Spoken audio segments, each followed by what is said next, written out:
Indie Zombie Games. Hey everybody, welcome to Indie Zombie Let's Play. I'm Jordan. Today I am playing Zombie Adventure. This is a text survival horror RPG game made by Chris Antoni, who's made various other titles that I've reviewed on the show. He made Real Evil, Really Scary 1 and 2, Loot or Die, if I believe that's what it was called, and a bunch of others that I've played on here. So let's begin. I've actually already played a little bit of this before. It's very much a text adventure, so there will be a lot of reading. So we'll go with Action Hero. Action Hero, you're going to be fighting a lot of zombies, so why not be better at it? You are proficient at smashing skulls. Confirm choice, pick again. I don't think your gender really matters in this, or maybe it does. Who knows? Only affects descriptions. Yeah, so even the game, tells you that your gender really doesn't matter. I'll just play myself. I'll go as male. And we'll go, let's go medium on the text. With your eyes shut and your head throbbing, you attempt to focus on the noises surrounding you. Screams persist throughout the haze that is your waning consciousness. There are too many to single out. Any one voice amongst the chaos, but you try nonetheless. As the garbled noises become clearer, you slowly open your eyes to the horrors of your reality. A handrail is the first object to come into focus. You strain your eyes and ignore your other senses. Why is the rail sideways? Are you on your side? Reaching forward, you realize that yes answers both questions. A drop of blood enters your left eye, and you blink rapidly to remove it. Other aspects of your senses come back online in rapid succession.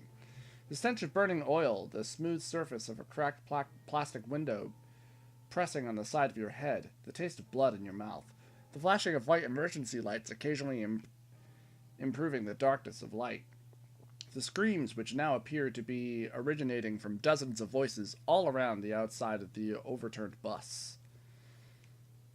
Yeah, so there's much more to read, so we'll just keep going. This might get a tad boring, and if so, I do apologize. Memories of the crash flood back into your consciousness. You remember the driver yelling something in another language. Then the bus took a turn so sudden that it threw you out of your seat and into the aisle.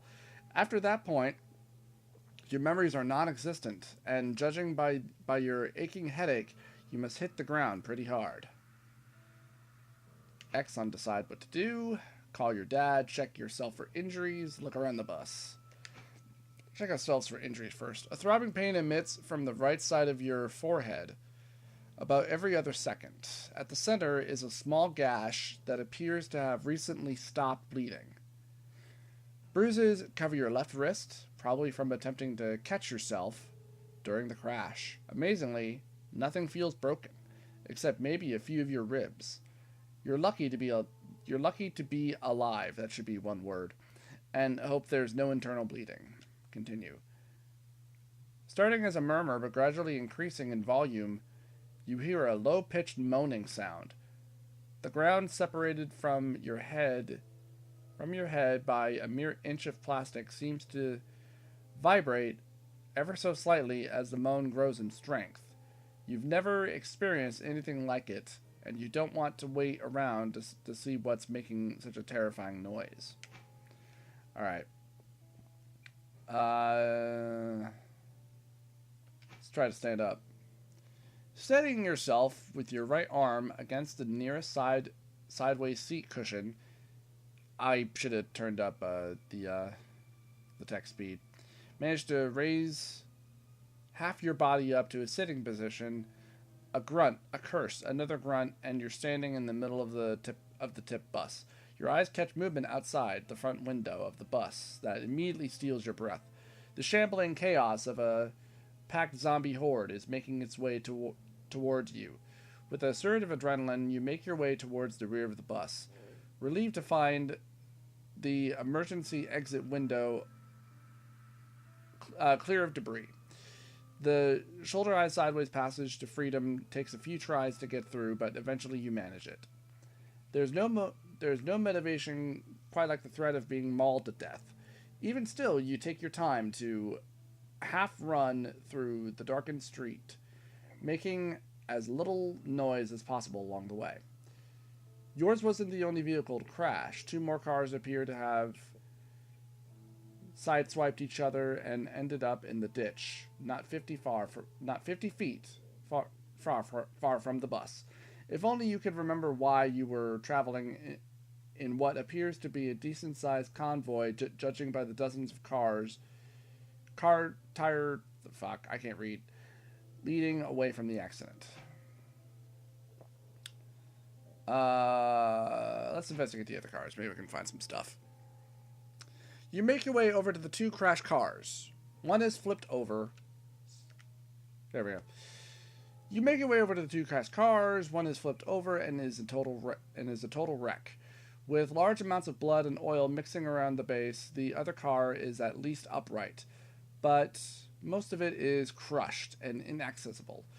You hear a noise coming from the driver's side door, and rush to investigate. A mangled zombie reaches for you from its seat, but luckily it is pinned down by its seatbelt. A pair of heavily damaged arms flail up and down in a poor effort to grab you.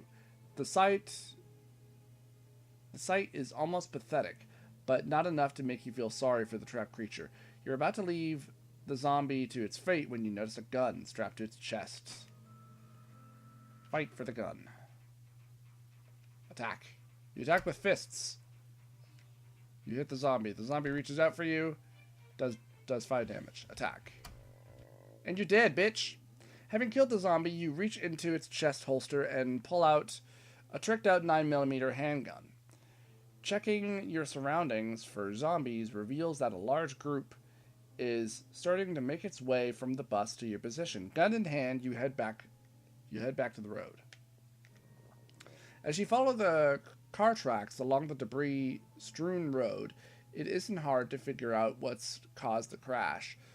Potholes litter the street, with some diameters reaching 6 feet, with depths of a foot or more.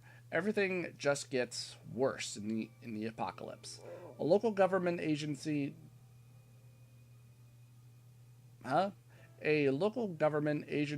nuance has transformed into a deadly trap for cars traveling at night.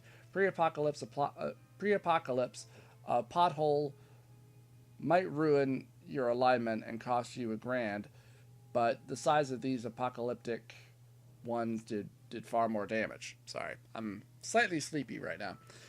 Usually potholes just disable vehicles nowadays, but the convoy had probably been spooked by the nearby horde and driven too fast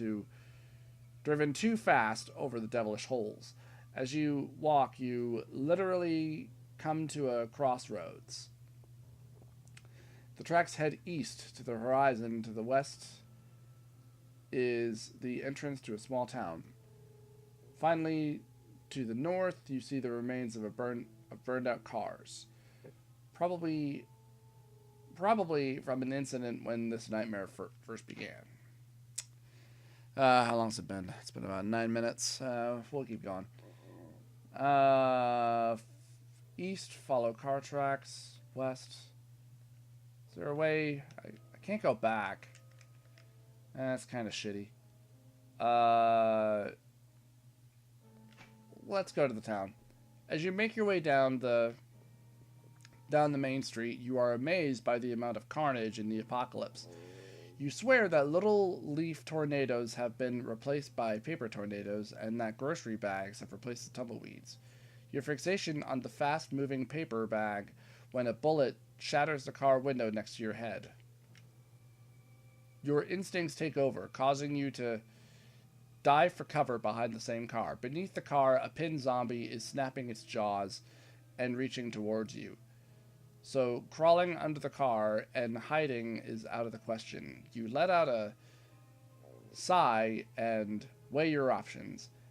"Hey, you down there!" A a voice booms from quite a distance away. You peek through the car's back window to see a man standing in a church window about a block away. A very large and intimidating rifle shimmers in the moonlight. Come out into the street. Walk into the street with hands up. You walk into the street with your hands up.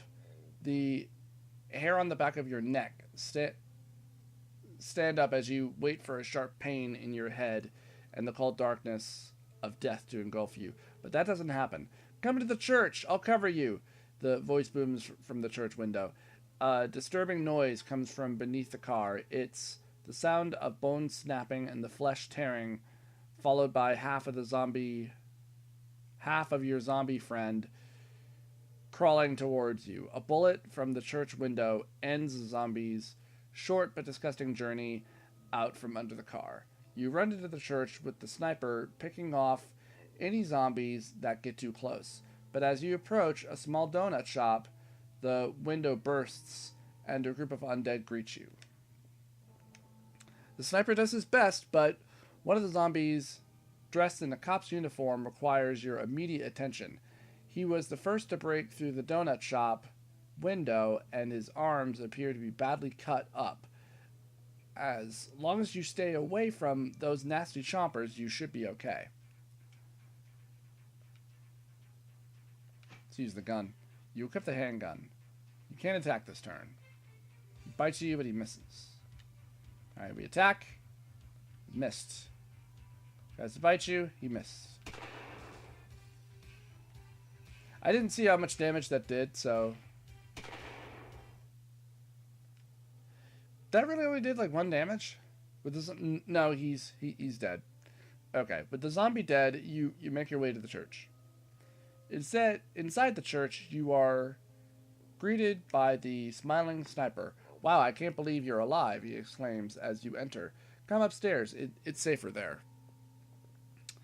The two of you head to the sniper's window. Scattered throughout the room are dozens of boxes of ammo, some food, and a couple of water bottles. On the shelf by the window is a worn book. It looks like the sniper has been using this place for a very long time. The sniper looks at you with a sadness that chills your heart. You look like my son. I could not kill him, and instead locked him downstairs. Will you please kill him for me? Okay. I will help you, you say to the sniper's delight, but you'll need to show me the way. The sniper practically runs out of the room shouting, "This way I can open the door, but you must kill it for me."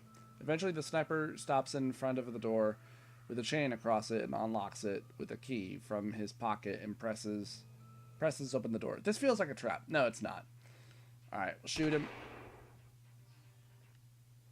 Yeah, so the gun obviously does quite a bit more damage. You're a good person, says the sniper as he eyes you up. I don't have enough food or water to spare, but I can help you with something we all have to deal with nowadays. Boredom. Slightly giddy, the sniper hurries to his window and grabs a worn book. Here, he says, I've read this so much I've memorized it. I need to stay here and take care of something, so you should head off in case things get dangerous. You head downstairs out of the church and back to the crossroads. So we just leave. You arrive back at the crossroads. Well, we went to the town. Let's go west again. The sniper is firing methodically at a massive horde of zombies all around the church. It is obvious by his yelling that he wishes to take on as many as possible, probably as part of some kind of death wish. There isn't much you can do without putting yourself in grave danger, so you head back to the crossroads. So did I get anything from that? I mean, I don't think I did. Well, all right, everybody, I'm gonna take a break. This has been going on for like 15 minutes. It's fairly interesting, so I'll take a look at what more has to be offered. Everybody, this has been Indie Zombie Let's Play Zombie Adventure. I'm Jordan. I hope that you've enjoyed. Please click the like and subscribe button if you did enjoy this. I'll be back for more, so stay tuned, and I'll see you next time.